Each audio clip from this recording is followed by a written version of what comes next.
এখন বাজে সকাল ৬টা। ঘুম থেকে উঠে পড়েছি, কারণ আজকে আছে বাড়িতে পুজো। আজকে হলো শুভ পয়লা বৈশাখ, বাড়িতে পুজো আছে। তাই আমাদের তরফ থেকে তোমাদের সকলকে জানাই অনেক অভিনন্দন ও শুভেচ্ছা। সবাই ভালোভাবে আজকের দিনটা কাটাও। আর আমি ফার্নিচারগুলো মোছা হয়ে গেছে আগে, সেগুলো মুছে নিয়েছি। আর বিছানাটা গোছানো বাকি, কারণ দিদি চলে আসবে, তার জন্য আগে তাড়াতাড়ি করে কাজগুলো করে নিচ্ছি। আর পুজোও আছে যেরকম বললাম। তো চলো কথা না বাড়িয়ে আগে বিছানাটা গুছিয়ে নিই। আর অনেক কাঁচাও আছে। তো দিদির কাজ করছে, আর আমার তো কাঁচা তো থাকেই রোজকার মতন। কেচে স্নান করবো, ততক্ষণ একটু ফোনটা ঘাঁটছিলাম আর একটু ভিডিও করছিলাম। তারপর তো নিচে গিয়ে পুজোর গোছাতেই হবে। তারপরে আর ছাদে আর যাইনি, ভেতরেই মেলে দিয়েছি। যে ছাদে যা রোদ, জামা কাপড়ের রং নষ্ট হয়ে যাবে একটু হলেই। আর সব ঘর গোছানো হয়ে গেছে, চলো দেখাচ্ছি। দেখো বিছানাটা গুছিয়ে নিয়েছি। ভেবেছিলাম বেডশিটটা চেঞ্জ করবো, আর চেঞ্জ করা হয়নি। তো ঠিক আছে, আমি আবার করে নেব বেডশিটটা চেঞ্জ, বিকেলের মধ্যে করে নেবো। একটা নতুন বেডশিট পাতবো। আর ঘরটা মোটামুটি গুছিয়েই নিয়েছি, আগেই করে নিয়েছি। আর এই ব্যাগটা ধোবো বলে ধুয়ে ওখানে রেখে দিয়েছি। ব্যাগটা নিয়ে বেড়াতে গেছিলাম, ওটা ধুয়েও রেখে দিয়েছি। আর বাইরেটা আজকে সত্যি প্রচুর রোদ, আর আজকে খুবই গরম। তো আমার কিচেনটাও পুরো পরিষ্কার আছে, যেহেতু আজকে রান্নাবান্না সেরকম কিছু ছিল না। ওর জন্য খালি রান্না হয়েছে, তা ওর একার মতন। আর ভাতটা করব পরে, তাই ঘরটা সব গোছানো হয়ে গেছে, রান্নার পাট নেই। এবারে আমি যাব নিচে। তো চলো, good morning, welcome back to my channel. আজকে পয়লা বৈশাখ, মানে শুভ পয়লা বৈশাখ। তাই আমাদের তরফ থেকে আমার চ্যানেলের সব বন্ধুদের, আমার পরিবারের সব সদস্যকে জানাই প্রীতি আন্তরিক শুভেচ্ছা ও অভিনন্দন। তো আজকের দিনটা মানে খুব ভালো তো কাটাবেই, খুব মানে আনন্দ করে কাটাও, আমরাও যাতে আনন্দ করে কাটাতে পারি। এবং এবছরটা পুরো বছরটাই যেন তোমাদের খুব ভালো যায়। আগের বছর যা খারাপ ভালো গেছে, এবছরটা যেন তার থেকে অনেক ভালো যায়। যে যেখানে থাকো ভালো থাকো, সুস্থ থাকো। আর ভগবানের কাছে আশা করি, প্রে করছি যেন এবছরটা আমাদেরও খুব ভালো যায়। খারাপ ভালো মিশিয়েই যেন থাকে, ঠাকুর যেন সহ্য করার ক্ষমতার মতন, মানে ক্ষমতা দিয়ে সহ্য করার মতন থাকে। তো যাই হোক, বেশি আমি আজকে আর কথা বলবো না। আজকে ব্যস্তও আছে, আর আমি জানি তোমরাও সবাই খুব ব্যস্ত আছো। আজকে অনেকের বাড়িতে পুজো আছে। তো যাই হোক, আমার বাড়িতেও পুজো আছে। তো সকালবেলা দেখতে পারলে ঘুম থেকে উঠে নিয়ে কাজকর্ম সব সেরে নিয়েছি। আজকে অনেক তাড়াতাড়ি কাজ হয়ে গেছে, দিদি অনেক তাড়াতাড়ি কাজ করে দিয়ে চলে গেছে। এখন আমি সবাই স্নান সেরে মাথায় এইটা টাওয়ালটা পেঁচিয়ে রয়েছি, আর নিচে যাব। আজ পুজো করতে আসবে প্রায় 12:30 বলেছে। ও আস্তে আস্তে 1টা বেজে যাবে। তো তার আগে সব গুছিয়ে নেব। তো সাথে থাকো, দেখতে থাকো।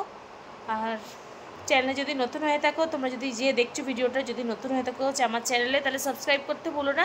আর সাবস্ক্রাইব বাটনের পাশে ছোটো সে বেল বাটন আছে, ওটা প্রেস করতে ভুলো না। যখন নতুন নতুন ভিডিও আপলোড করবো, খুব তাড়াতাড়ি নোটিফিকেশন তোমাদের কাছে পৌঁছে তোমাদের সবার আগে সেটা দেখে নিতে পারো।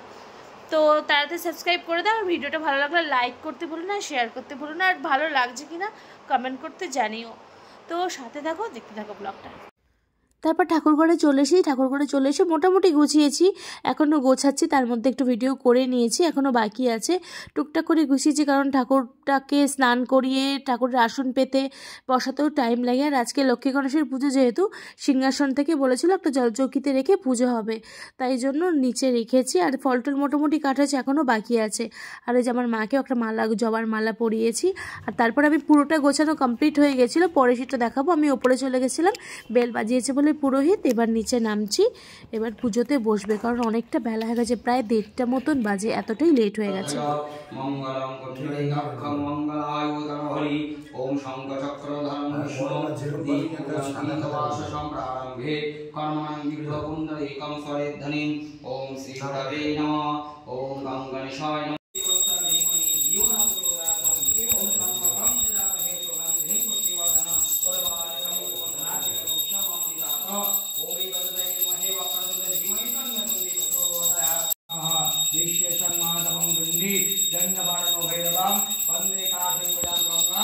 তো প্রত্যেক বছরের মতন নতুন খাতা পুজো করে তারপর যা যা করার সেটা করে দিচ্ছে পুরোহিত। আর এদিকে আমার পুরো অঞ্জলি কমপ্লিট হয়ে গেছে। ও পাশে বসে বসে আমাকে ভিডিও করে দিচ্ছিল। ও অঞ্জলি দেয়নি, আমি দিয়েছি। প্রত্যেক বছর আমি অঞ্জলি দিই। আর দেখো ঠাকুরঘরটা পুরো ধোয়া ধোয়া লাগছে, কারণ আমি ধুনো দিয়েছি। আর আমার ধুনোর গন্ধ এত ভালো লাগে, সত্যি। আমার সন্ধ্যেবেলা আমি প্রত্যেক দিন ধুনো দিই, আমার খুব ভালো লাগে ধুনোর গন্ধ।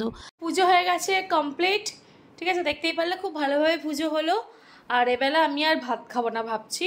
আমাদের নিয়ম নেই যে আজকের দিনে মানে পুজো দিয়ে নিরামিষ খাওয়ার, এমনি পুজো দিয়ে নিরামিষ খাই, কিন্তু আজকের দিনে কোনো রকম নিয়ম নেই। মা বললো সে তুমি খেতে পারো, ও খাবে ভাত আর আমি সাবু খাবো। তাই সাবুটা ভিজিয়ে দিয়েছিলাম, তা এখন নারকেলটা কুড়িয়ে সাবু মাখা করে খাবো।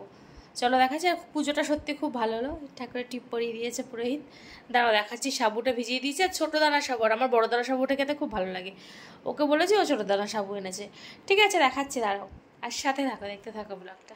আর কেমন লাগছে জানাতে ভুলো না কিন্তু। তো দাঁড়াও দেখাচ্ছি, চলো। তো সাবুটা আমি ভিজিয়ে রেখে দিয়েছিলাম অনেকক্ষণ আগে, ছোটো দানার সাবু বলে তাড়াতাড়ি ভিজে গেছে। আর এই যে কলা রয়েছে, এতগুলো কলা লাগবে না আমার। আর ওদিকে রয়েছে নারকেল, এটা আমি ফাটিয়ে রেখে দিয়েছি, জলটা ফেলে দিয়েছি, জলটা খাইনি। আর এবারে কুড়িয়ে খেতে বসবো। আর ভিডিওটা যদি ভালো লেগে থাকে তা লাইক করতে ভুলো না।